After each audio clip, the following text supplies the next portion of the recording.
Good morning. Today we are going to explore how can we support children during this exam season.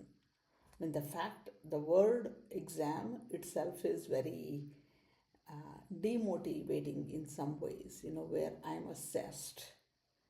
I'm assessed for certain kind of knowledge, just academic or cognitive. And I'm labeled that I exceed or I'm remedial or whatever that is. So that whole process, it's not that exam itself is bad. It's not that we don't need assessments, but the way it is done, the hype that is created, the way parents, teachers, schools all get antsy about it. That is where the fear kind of creeps in majority of the students. There are some students exceptionally well, they really don't worry about exams and they do well, or even if they don't do well, they're okay. But there are many, who have phobia to an extent that they can't even get out of the bed. They start throwing up, they have temperatures. And somewhere, that 3 hour window in my life has to go perfectly. I used to remember this is the time when the mangoes are in the market, and we used to be so tempted to eat the mangoes, and we were so restricted because if you fall sick, we never had a second opportunity like it is now. Anyway, the whole process of going to school, learning, spending like a good 15 to 20 years in this education system, and if I come out of that system feeling not very adequate, then something must be done. I did post a poll, and I do see that none of you feel that your children are only memorizing, which is a good news. There's mix. Um, but I do know for fact where children, especially in the vernacular black background, studying in an English medium school, no support at home, struggle. And I've worked with children in the engineering colleges also, where it's like they really don't know, and somewhere the whole self-esteem drops and whatnot. So what can we do, right? Memorizing is not bad. In fact, in the first stage of child development, when children are soaking in the knowledge from the environment and their cognition faculties are not at all developed yet, memorizing is the best way. And what do they memorize? It's not the definitions. If they can memorize the tables, the chants, the shlokas, something that they can use much later in their life, some poems, songs, meaningful ones. So in the time of some situation, just to soothe themselves, if they can begin singing to themselves and kind of hit upon one sentence that gives them that aha moment, that knowledge, where that information becomes wisdom. That's the reason we have them memorize in the first stage of child development. And later on, I need to memorize, I have done it, have the mnemonics and remember in the sequence, in the order, just so I don't forget certain points and things like that. Understanding before memorizing would go much longer. Somewhere this knowledge should not just be in the head. It should invoke, awaken that feeling within me and give the meaning to it, action oriented. Now when I say let's say the life cycle, water cycle, and what is the feeling here, especially even I may have taught water cycle in the month of November when there is no clouds, when there is no rains. But if I go take my children out, or at least have them observe out of the window to see how the clouds form, to see how the rain drops and how the water flows out, and after a few days the water has evaporated, and keep wondering as to where that water went. And eventually, when I'm revising the life cycle, it could be in the next grade, but that experience, that the feeling that certain concepts bring will stay with me. And then it is, oh, this is water cycle, it's very easy, I only have to remember the terms, then condensation, precipitation, transpiration, whatever, and that becomes easy because I know the concept. Right. So if as parents and as teachers, if we can have like a rhythm, maybe not everything, maybe not every day, but maybe two concepts a day, before we start the study hour in the evening, and for teachers in every period, if they can just ask two questions, that what do you feel when I say the dog barks, in elementary levels. We are talking about animals and their calls, whatever. So, what do you feel about it? And then the child will try to recall the dogs in that area and how they bark, and let's try to imitate things like that. When they come into social studies, what it is like for you to be Shivaji, you know can you go out in the night and in the dark without any night goggles and kind of know your way? How hard or easy would it be? Try that tonight in your house. Turn off all the lights and go from one room to another. It's just simple thing, whether they do or they don't do. But if that is my practice as an adult, then they will look, maybe you can give them a paragraph from that history book, look at how Shivaji climbed the rocks and the mountains, and try to do that at home, try to recreate it, or try to draw that image. So when I'm trying to draw, I'm paying more attention to it. Right? So that is how you awaken feeling. Feelings are always coming through poetry, stories, art, things like that. Any artistic feeling. Maybe what did Shivaji love the most? There are reels now that comes. What does Modi ji eat for lunch? It's khichdi and kadhi and the staple simple food. Okay, let's try and make khichdi today. Through that, I remember the personality. Right? So it could be any form of art, movements, drama, music, art, cooking, gardening, sewing, knitting, anything like that, where you can bring out. And even if you don't actually cook the khichdi, the process of it, go find out from your grandmother how she does it. Or she may not know if she's not from that region or has never cooked. Then it's like, oh, even grandma doesn't know, which is fine. Then we'll source somebody to tell us. Of course, ChatGPT is there, you can go online, but it's still not the same as talking to another person, because another person brings that experience. There was an assignment that my children got. They had to call a distant relative for them, and who lived in other parts other than the state my children lived in. So we lived in Karnataka then. So they had to live in another state, and they had to call and find out the food and the local food habits.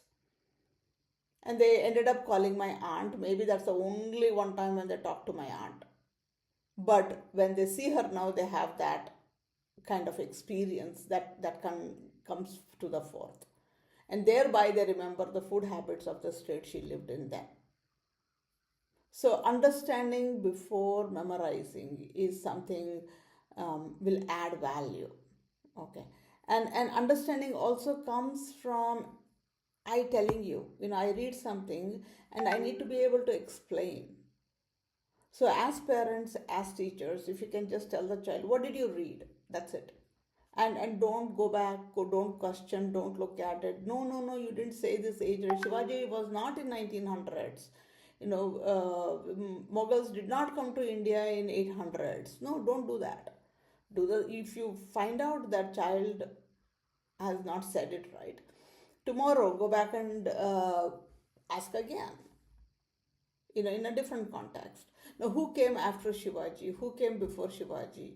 Now, what happened to the Marathas when Shivaji was killed? Was he killed? Who killed him?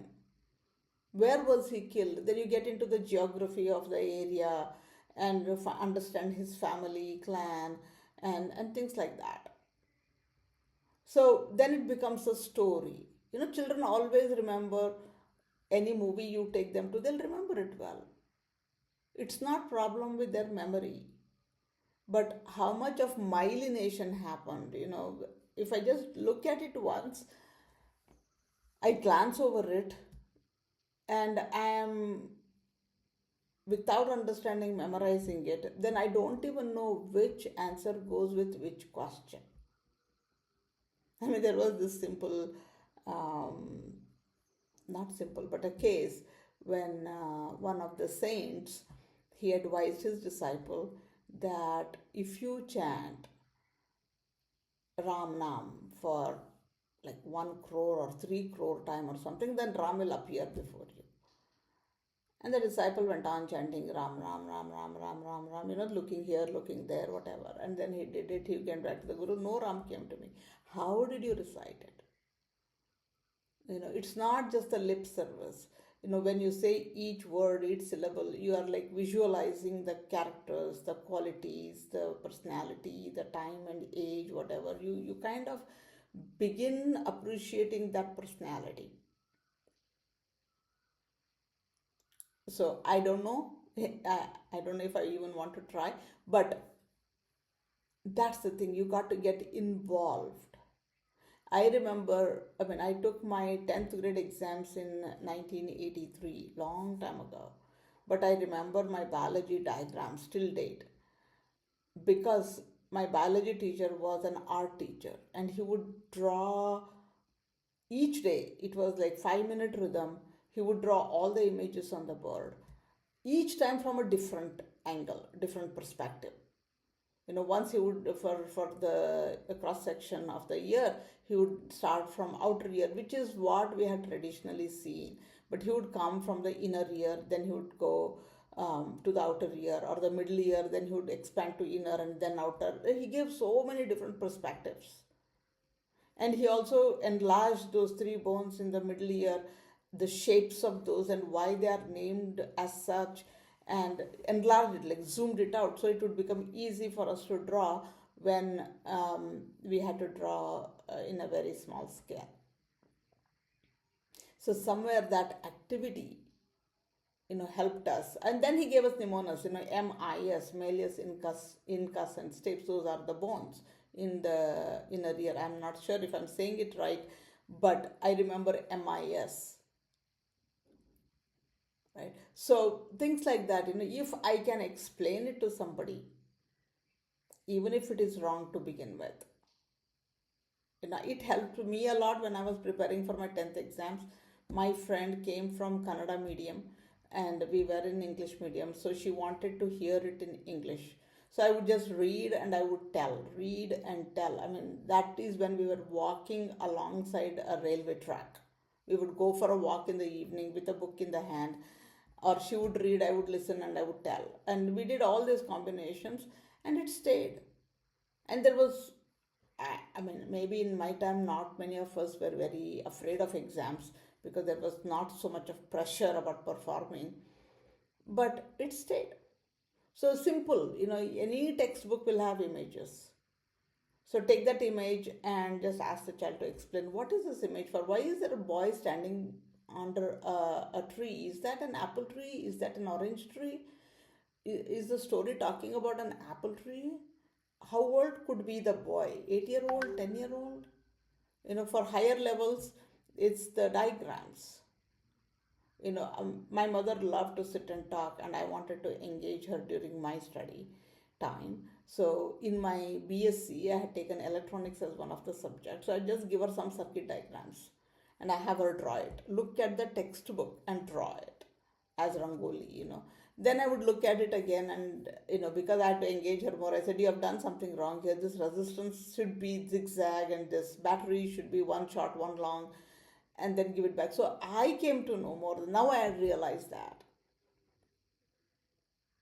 So somewhere, if I can't explain in simple words, then I have not understood it. And then memorizing is no good, right? And Then there is thinking, which the school gives, textbook gives, and then there is feeling, where I feel it, I draw it, I can explain it. And then there has to be something with willing. This threefoldedness is something we need to remember.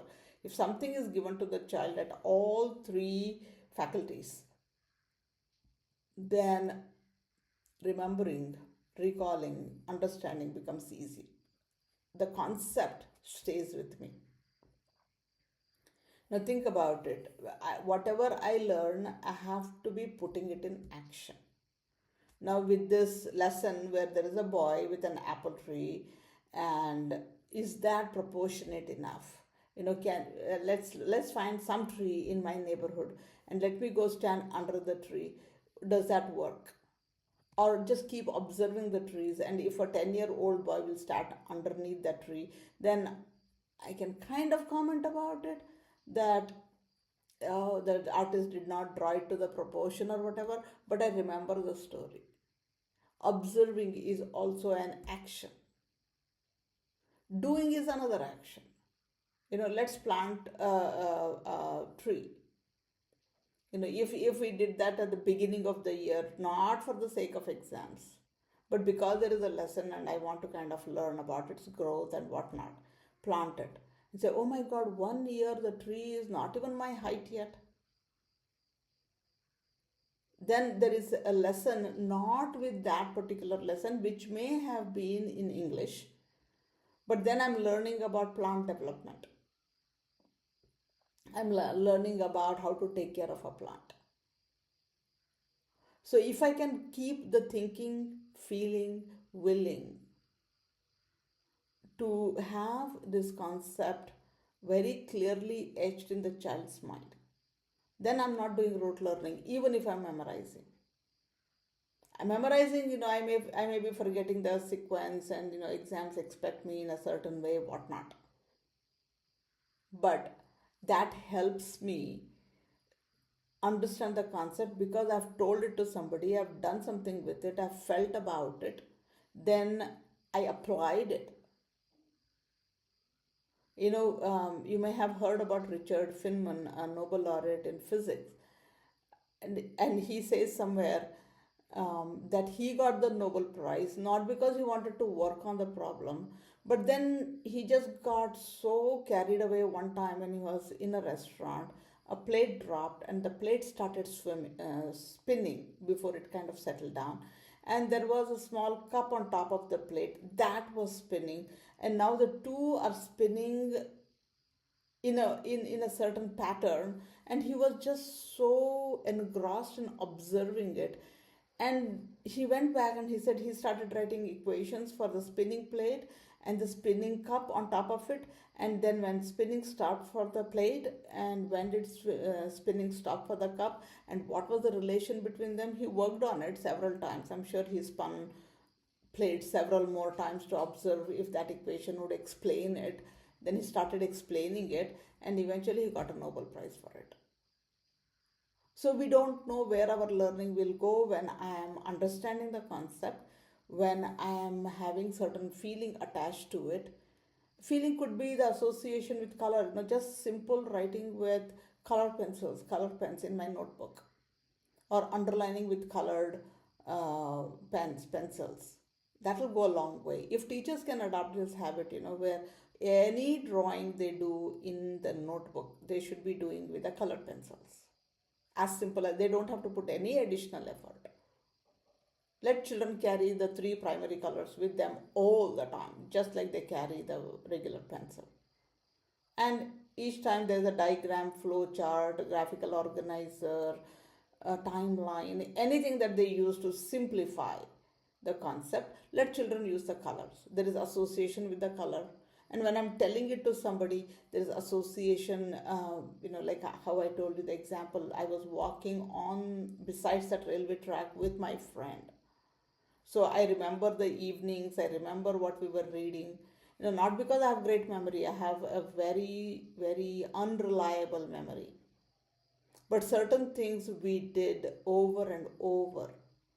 And that's the joy of walking in the evenings with nobody around us disturbing us. That is a feeling.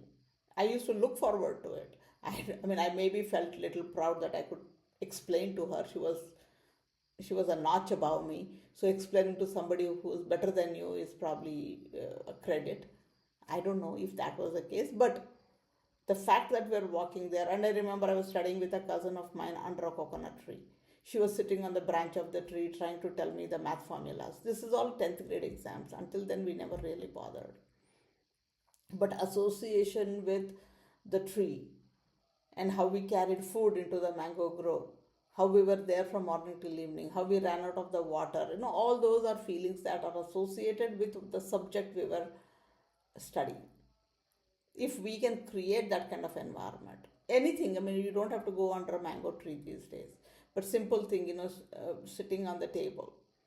I know with my son one time, he just did not get something and he just banged the table, and the pens on the table kind of jumped off and rolled off the table. And we remember it was a computer exam. And we were studying, I forget, but he remembers some concept in computer science. So, if we can make this study just not rote, just sit over there, read, understand, but tell me, explain the picture, draw the picture, do something with it, begin with it a little bit, the important lessons we can begin with. And then it becomes a habit to the child. And in school, if every teacher will do it in every period, that becomes a habit. My niece was studying in sixth grade when I first visited her in the US, and math, when any time she solves a math problem, she had to draw a square with four boxes, like a plus sign within a square. And she would check off the first one when she read the problem. She would check off the second box when she wrote down the known variables and the unknown variables. Third, she would check off if she had listed everything that she needed to solve the problem. Fourth, she would check off after solving and verifying the problem. And that was a great habit. So I went back again when she was in eighth grade. She was still drawing the four boxes. And I'm like, and she's very good in math. I mean, just looking at the problem, she could solve the problem. But then I'm like, why are you still doing it? And she said, no, my school requires me to do it. So that was such a, I mean, you can probably meet her now, and if you give her a problem, she'll just put four boxes still. It's just a habit. And if she doesn't, at least in the mind, she's putting those four blocks because it's so etched in her memory. So just drawing that image, that four box, it's not like a great artistic image. That itself is a feeling. I need to do these four steps. Right? So understanding before memorizing, understanding at all three levels, not just at the head level, the feeling, the application with different examples is going to help children a lot to remember. We'll take up a few more tomorrow, and if at all you practice it and it works, do let me know. And if it is not working, also let me know. Let's see how we can improvise it. Thank you all very much.